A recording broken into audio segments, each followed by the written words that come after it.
বছৰৰ প্ৰথমটো বানৰ কবলত বিশ্ব ঐতিহ্য ক্ষেত্ৰ কাজিৰঙা ৰাষ্ট্ৰীয় উদ্যান। উদ্যানখনৰ 233টা বন শিবিৰৰ ভিতৰত 53টা বন শিবিৰে ইতিমধ্যে জলমগ্ন হৈ পৰিছে। বিশ্বনাথ বনাঞ্চলত 3টা পহু উদ্ধাৰৰ লগতে পানীত সাঁতুৰি অহা অৱস্থাত মৃত্যুমুখত পৰে 2টা পহু। কহৰা আৰু বাগৰিত পানীৰ প্ৰকোপ কম যদিও ক্ৰমে জটিল অৱস্থালৈ গতি কৰিছে বুঢ়া পাহাৰ আৰু অগৰাতলি বনাঞ্চলৰ বান পৰিস্থিতি। বিভাগীয় হাতীসমূহ উদ্যানখনৰ ভিতৰতে নিৰাপদ স্থানত ৰখা হৈছে বুলি মত ব্যক্ত কৰিছে বন বিষয়াই। পানী বৃদ্ধি হ'লে উলিয়াই অনা হ'ব কাৰ্বি পাহাৰলৈ।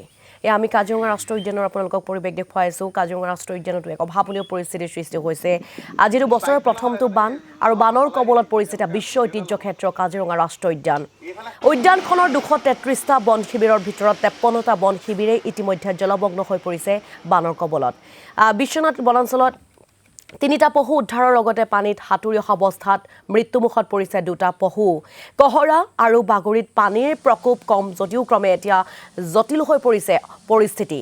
বুঢ়া পাহাৰ আৰু অগৰাতলি বনাঞ্চলৰ বান পৰিস্থিতি জটিল হৈ পৰিছে। বিভাগীয় হাতীসমূহ উদ্যানখনৰ ভিতৰতে এতিয়া নিৰাপদ স্থানত ৰখা হৈছে বুলি বন বিষয়াই মত ব্যক্ত কৰিছে। পানী বৃদ্ধি হ'লে উলিয়াই অনা হ'ব কাৰ্বি পাহাৰলৈ। বন বিষয়াসকলে এই কথাও উল্লেখ কৰা দেখিবলৈ পোৱা গৈছে। গতিকে এই সন্দৰ্ভত আমাক কিছু তথ্য আগবঢ়াব, কিছু দৃশ্য দেখুৱাব আমাৰ সাংবাদিক মনোজ প্ৰতিম শইকীয়াই। হয়, আংশিক বানৰ কবলত পৰিছে বিশ্ব ঐতিহ্য ক্ষেত্ৰ কাজিৰঙা ৰাষ্ট্ৰীয় উদ্যান। ইতিমধ্যে উদ্যানখনৰ 233টা বন শিবিৰৰ 53টা বন শিবিৰ বৰ্তমান জলমগ্ন হৈ পৰিছে আৰু উদ্যানখনৰ DFO গৰাকী আছে। মই প্ৰথমতে আপোনাৰ ওচৰলৈ আহিছোঁ। ছাৰ, ইতিমধ্যে প্ৰথমটো বানৰ কবলত পৰিছে, যদিও ডাঙৰ বানপানী নহয়, কিন্তু আংশিক বানৰ কবলত ইতিমধ্যে 53টা বন শিবিৰে জলমগ্ন হৈ পৰিছে। কেজুৱেলিটি কেনেকুৱা, কি ক'ব? আমাৰ Kaziranga national park and tiger reserve total 233 camps আছে। তাৰ মাজত এতিয়া জাষ্ট আমি ৰিচেণ্ট আপডেট মতে 53 কেম্পছ ইনণ্ডেটেড কণ্ডিশ্যনত আছে। কেম্পৰ তললৈকে পানী আছে।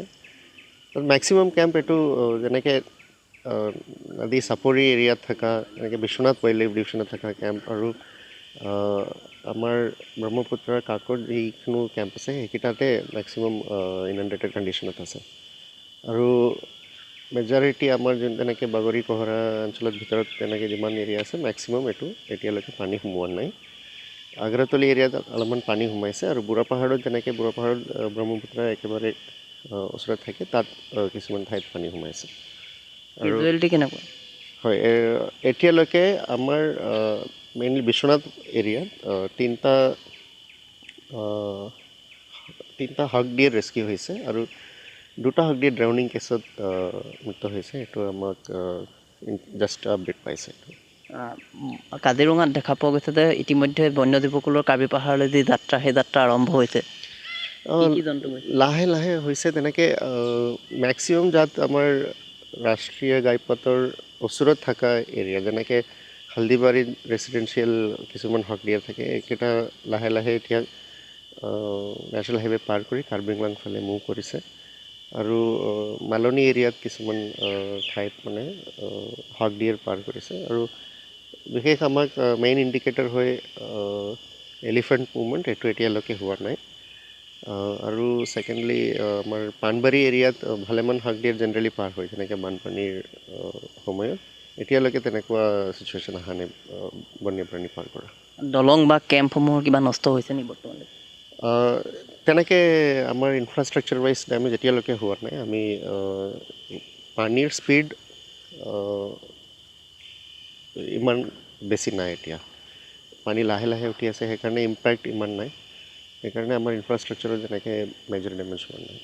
ডিপাৰ্টমেণ্টৰ যিসমূহ হাতী, সেই হাতীসমূহ উলিয়াই অনা হ'ল নেকি? হাতীকেইটা এতিয়া আমি পাৰ্কৰ ভিতৰতে, তেনেকৈ মই কৈছোঁ মেক্সিমাম এৰিয়াত পানী সোমোৱা নাই। তেনেকৈ ছেফ জেগাত আমি এতিয়া ৰাখিছোঁ। ভিতৰতো ডিউটি আহিব পাৰে, আমাৰ বিভিন্ন ৰেস্কিউ চিটুৱেশ্যন আহিব পাৰে কাৰণে আমি মেক্সিমাম হাতী ভিতৰতে ৰখা হৈছে।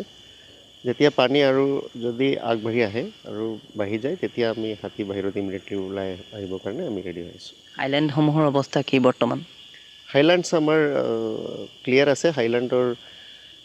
হাইলেণ্ড তলত যদি পানী আহে তেতিয়া হাইলেণ্ডত বন্যপ্ৰাণী উঠে। এতিয়ালৈকে তেনেকুৱা চিটুৱেশ্যন হোৱা নাই। প্ৰতিটো বন শিবিৰতে নাও দিয়া হৈছে? হয়, যিমান আমাৰ বন শিবিৰ আছে আমাৰ কাজিৰঙা এৰিয়াত, যিমান নাও আছে এইকেইটা ৰিপেয়াৰ কৰা হৈছে আৰু কিছুমান ঠাইত নতুন নাও আমি প্ৰক্ৰিয়া কৰি দিয়া হৈছে। অতিৰিক্তভাৱে বনকৰ্মী মোতায়েন কৰা হ'ব নেকি কাজিৰঙাত? আমি এইটো চিটুৱেশ্যনত ডিপেণ্ড কৰে এতিয়ালৈকে সেইটো বানপানীৰ ডাইৰেক্ট ইম্পেক্ট হোৱা নাই যেতিয়া হ'ব আমাৰ ডেফিনেটলি আমাৰ হায়াৰ অফিচিয়েল লগত আমাৰ কণ্টেক্ট হ'ব আমি ডেফিনেটলি আমি এক্সপেক্ট কৰি আছোঁ কিছুমান ডেপুটেশ্যন ষ্টাফ পাব বানৰ সুযোগ লৈ ঠাইৰ কাজিৰঙাৰ বন্যজীৱসকলৰ প্ৰতি চোৰাং চিকাৰীয়ে লক্ষ্য কৰি ৰয় সেইসমূহৰ প্ৰতি কেনেধৰণৰ ব্যৱস্থা গ্ৰহণ কৰিছে ইতিমধ্যে উল্লেখ কৰিছে যে আপুনি নিশাৰ ভাগত কেমেৰাৰ দ্বাৰা পৰীক্ষা কৰা হয় আমাৰ তেনেকৈ প্ৰটেকশ্যন ডিউটি কাজিৰঙা 24/7 থাকে এইটো বানপানী হ'লেও থাকে আৰু ভিতৰত যিমান কেম্প আছে তাত 100% মানুহৰ মেনিং থাকে আৰু বাউণ্ডেৰী এৰিয়াত যিমান কেম্প আছে তাত এডিশ্যনেলি এতিয়া বানপানীৰ কাৰণে এডিশ্যনেল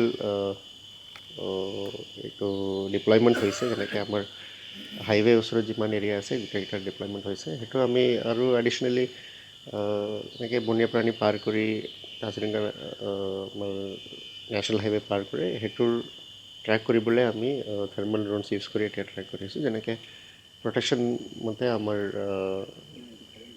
পুলিচৰ ছাপোৰ্টো ভালেমান আছে ত' সেইকাৰণে আমি আৰু এনেদৰে বানৰ কবলত পৰিছে এতিয়া কাজিৰঙা ৰাষ্ট্ৰীয় উদ্যান বানৰ কবলত 53টা হৈ পৰি আছে জীৱ জন্তুলৈ এতিয়া শংকা নামি আহিছে গতিকে আহি স্থানৰ পৰা আমাক কিছু পৰিৱেশ দেখুৱালে আমাৰ সাংবাদিক মনোজ প্ৰতিম শইকীয়াই তেওঁক এই মুহূৰ্তত আমি ধন্যবাদ জ্ঞাপন কৰিছোঁ